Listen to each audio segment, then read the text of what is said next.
por méritos, não por práticas de obras ou da lei, tá ok?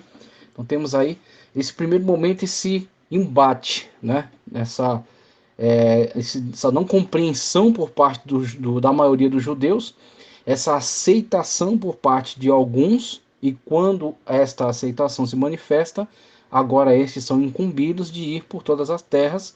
Tem no primeiro momento um problema com isso, não conseguem compreender os desdobramentos do seu compromisso, mas então o Senhor Jesus Cristo interfere no andamento histórico, levanta um outro homem com o qual, né, tem um tratado, tem um trabalho de o esclarecer em relação a isso, e este fura nessa bolha e passa a divulgar o evangelho para todas as terras, trazendo o primeiro embate, que é o Concílio de Jerusalém, que a gente pretende chegar aqui, e nesse concílio compreende-se, decide-se, chega-se a uma decisão oficial de que a igreja tem um compromisso universal, ela tem que ir para todos os povos, tem que ir para os gentios, e não ficar presa ali como mais uma facção dentro do judaísmo. Então, por isso que ele fala, o tópico, os primeiros cristãos foram preparados no judaísmo, porque ali estava, né, a revelação textual, escriturística da palavra de Deus. Mesmo que os apóstolos, ao pregarem para os gentios, abordavam o livro de Deus chamado natureza, né? Então as revelações de Deus que estão no cosmos, por isso estão indesculpáveis, como diz em Romanos, é o Senhor que dá a colheita, o Senhor que criou o céu, criou o sol, criou o homem, os sinais de Deus no homem. Tudo isso é elemento para uma mensagem, uma pregação evangelística, uma pregação missionária. Mas a estrutura da revelação textual é muito mais abrangente, muito mais específica. E assim você tem, nesse primeiro momento, o ponto de partida está dentro do judaísmo, né? E como expliquei até na primeira aula, Paulo se aproveita muito bem dessa estrutura quando, partindo da pregação nas sinagogas, ele terá, né, com a apresentação da pessoa bendita de Cristo Jesus, que estava revelada já a partir de todo o Antigo Testamento. Você tem a interpretação, tá certo? Agora na ótica daquele que é salvo na pessoa bendita de Cristo, que está em comunhão com ele, que tem um contato com ele, que compreendeu a sua missão e enxerga Cristo no Antigo Testamento.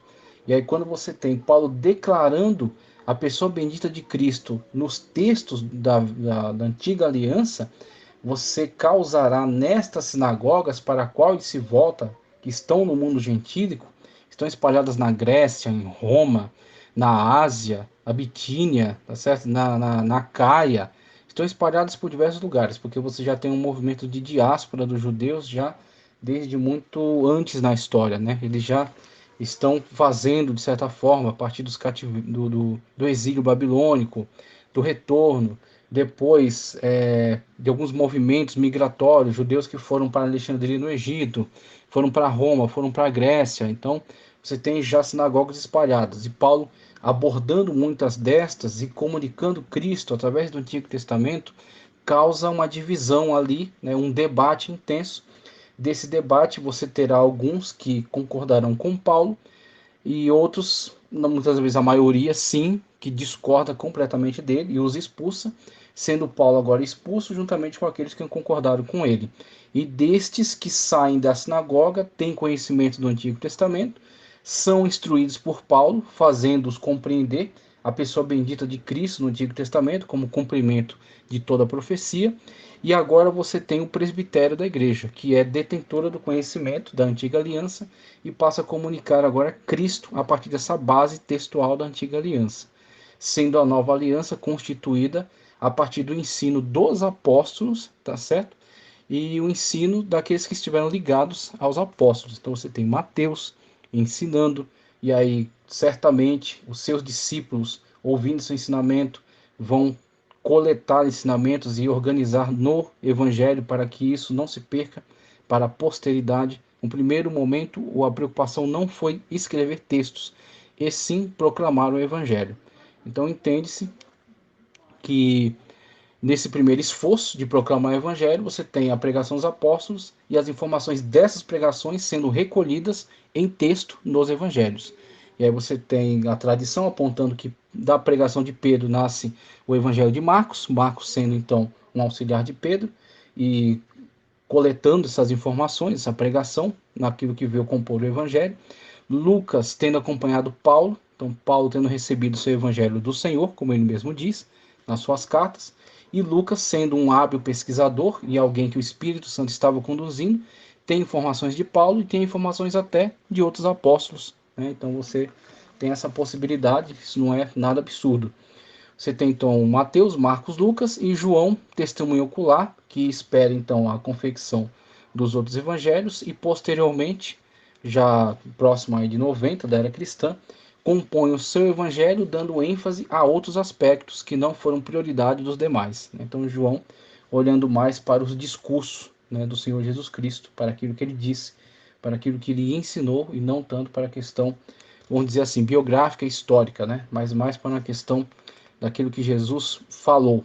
Então você tem esses evangelhos que são fruto então desse trabalho dos apóstolos, que tem início sim dentro do mundo judaico devido a essas questões como foram colocadas aqui, né? Então os primeiros cristãos foram preparados no judaísmo.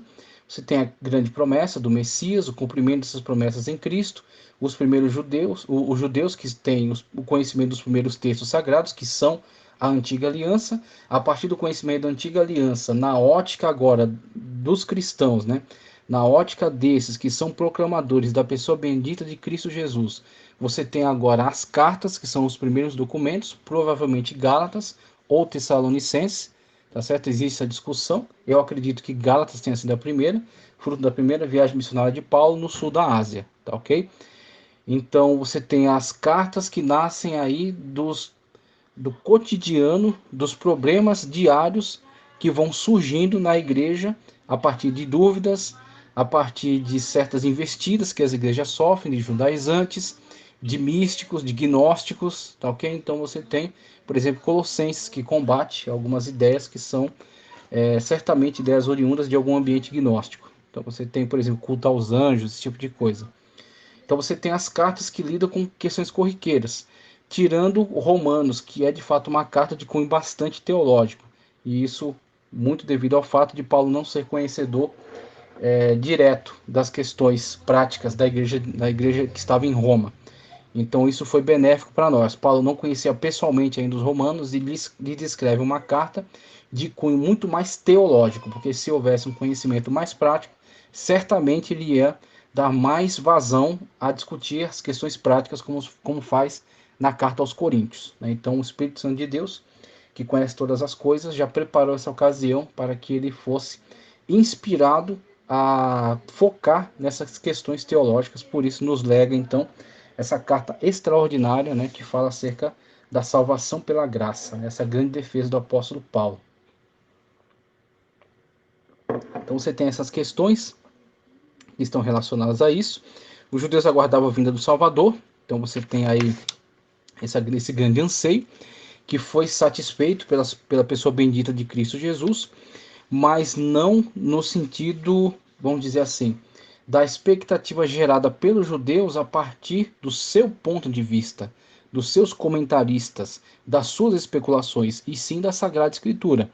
Então, aqueles que se submetiam às Sagradas Escrituras conseguiram ver de forma tranquila o Messias na pessoa bendita de Cristo Jesus. Mas aqueles que se arrogavam um conhecimento maior, uma sabedoria maior, e que, inclusive, muitas das vezes supervalorizavam a Torá oral, que era fruto da produção dos sábios, em detrimento da Torá escrita, que é a palavra de Deus revelada, estes tiveram dificuldade com Cristo. Porque Cristo, como já foi dito na primeira aula, numa frase dele, deixa muito claro esse antagonismo. Ouviste o que disseram os antigos, eu, porém, vos digo. Havia um antagonismo entre aquilo que Cristo dizia, que estava atendendo, estava em harmonia com aquilo que foi revelado na Sagrada Escritura, e aquilo que os sábios estavam comentando, e Cristo não tinha compromisso com estas especulações. Então você tem Cristo atendendo à demanda de um Messias conforme a Sagrada Escritura, e não conforme aquilo que os sábios esperavam de um Messias.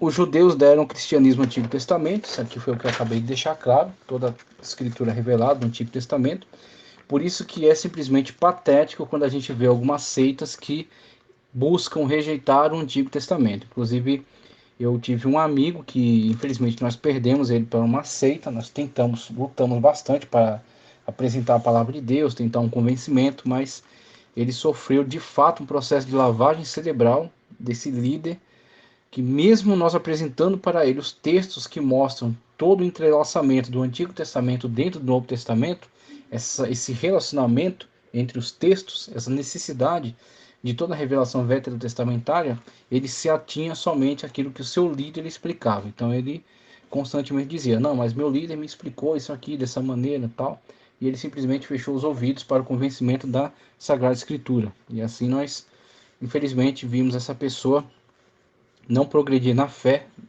devido à rejeição que ele manifestava, ensinado por esta seita, rejeitava então o Antigo Testamento. Então, ao longo da história da igreja, nós vamos ver outros que também se enveredaram. Se eu não me engano, Marcion foi um que tentou, num primeiro momento, rejeitar todo o texto veterotestamentário e limpar do Novo Testamento tudo que manifestasse influência também do mundo judaico, do mundo relacionado ao Antigo Testamento.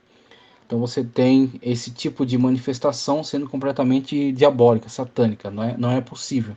A Bíblia é um todo concatenado. Então o Antigo e o Novo Testamento estão completamente entrelaçados. Você tem profecia e cumprimento, sempre nesta ordem. E a correta leitura do Antigo Testamento é pelos óculos do Novo Testamento.